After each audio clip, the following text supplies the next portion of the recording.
Isn't that nice grain?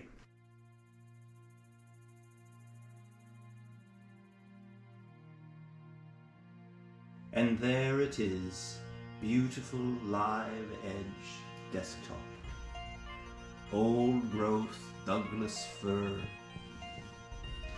dried to perfection. Beautiful grain, lovely look.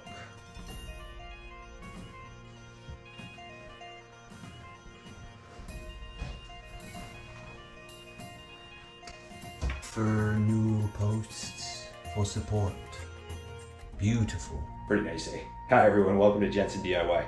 If you're new here, welcome to the channel. I'm going to go over in more detail here what I've done to install this in the room. But yeah, it's really made this office a lot nicer space, a modern look, minimalist. There's, no drawers. I'm going to try and keep it uncluttered. So let's have a look at this and I'll show you how I installed it. It's a heavy slab.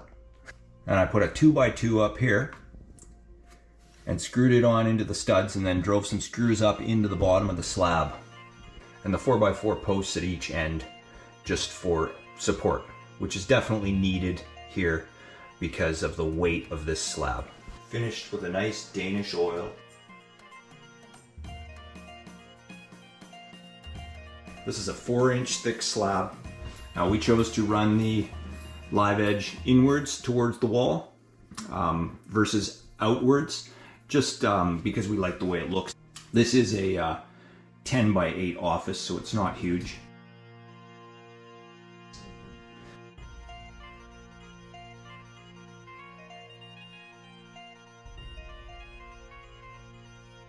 It goes from one end of the room to the other.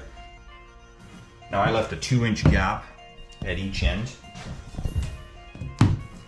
Otherwise I wouldn't have been able to get it in the room. So that's the reason for that.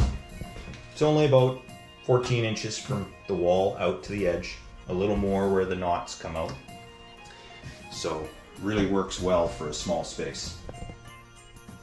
A regular office desk would take up so much space in this room, so this really helps a lot. If you can get your hands on a live edge slab, then you can do this yourself. Anyways, I hope you enjoyed the video and thanks for watching. And if you decide to try this, good luck with your DIY project.